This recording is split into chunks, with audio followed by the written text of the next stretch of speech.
Today we have a RZT SX zero turn. The problem is the engine will just crank, but it won't fire over. So I checked the emergency foot switch, it was good. And then I have a bunch of different parts here, so I ended up, I have a PTO switch, another one of these hour module switches, key switches. I guess it controls certain things, and I guess when these go bad, certain things won't work. But on these, on this machine, there's also a seat switch. And I started looking into this a little bit the other day. I was like, well, I have some extra switches around here that I know are good switches, so I wanted to plug it in to see if I could get spark through the coils. Another thing you want to do is make sure you have a good battery, because a lot of these EFIs, you have to have a certain amount of voltage, like I think 9.5 up, or it won't power the coils. So what we're going to do is just kind of finish out the diagnostics. The other day I was running short on time. I thought with having a couple other parts laying around here, maybe we can finish this job and see if we can get this thing to start. Because how we left it last time, we hit the key switch and there was nothing. No spark on the spark tester there. We just plugged it in. We have it connected to the coil and to the spark plug. So what we'll do is when you're on the seat on these, I have this one bypassed, so you don't have to be on the seat. But when we hit the button, essentially what's supposed to happen is there's no choke on this thing, so it just starts right up. It's fuel injected, so no choke required. So that's what we'll do. And sometimes it'll start and it'll work perfectly, and then sometimes you'll hit the key and nothing. In terms of after it cranks, it'll just, no spark. So there's nothing. So nothing going on. What we'll do is we'll unplug this switch here, because I got another one. So we unplug this, 200 hours. I don't know if that, sometimes, that's enough hours for something like that to go bad.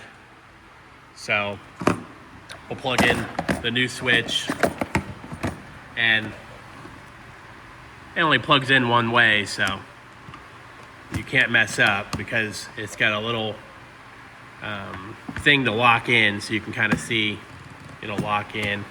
So there's that. We'll lock this one in.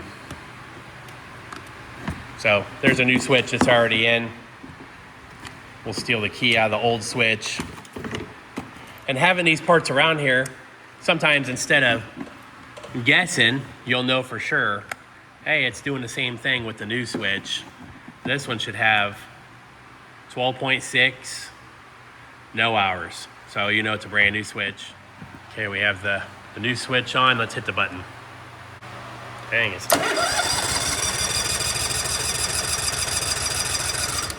So you heard a couple clicks, but nothing happened. So essentially that switch is doing the same thing this switch was doing. Sometimes your PTO switch could go bad. I'm gonna skip this for now, because the other day I heard, like, whenever I was engaging it on and off, it was working pretty good.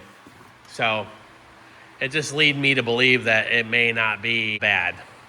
So what I want to do is kind of plug the old switch in, and then I want to hit that relay, because I've had some other problems, not with this machine, but machines in the past, where the relays go bad. And they're pretty cheap, so I would just kind of head that way with it.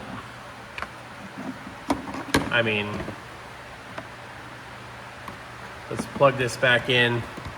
This is the old switch. It's good to test it.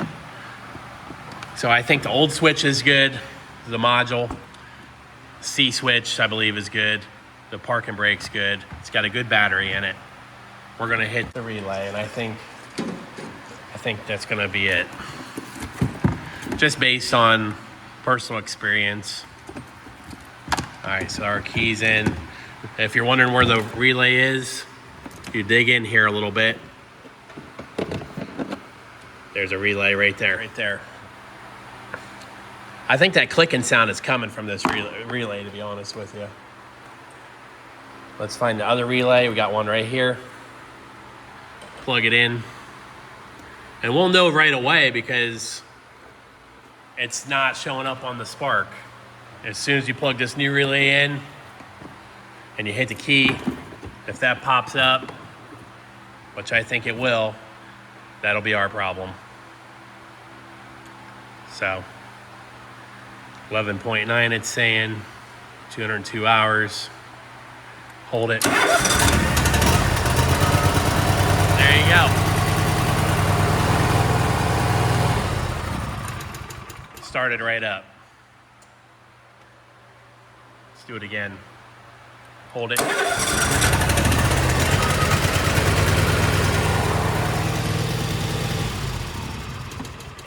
Bad relay.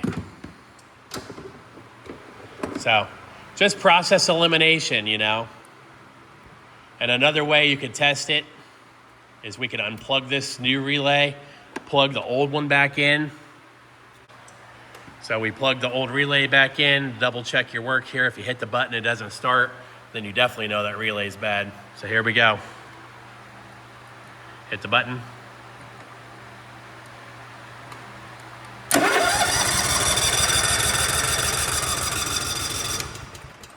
Plug the new relay back in.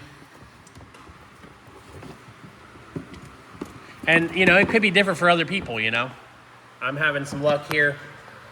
You could have, you know, your module be bad or your seat switch or whatever. Plug in our new relay here. We hit the key and it's got sparked, you know it was the relay. Here we go.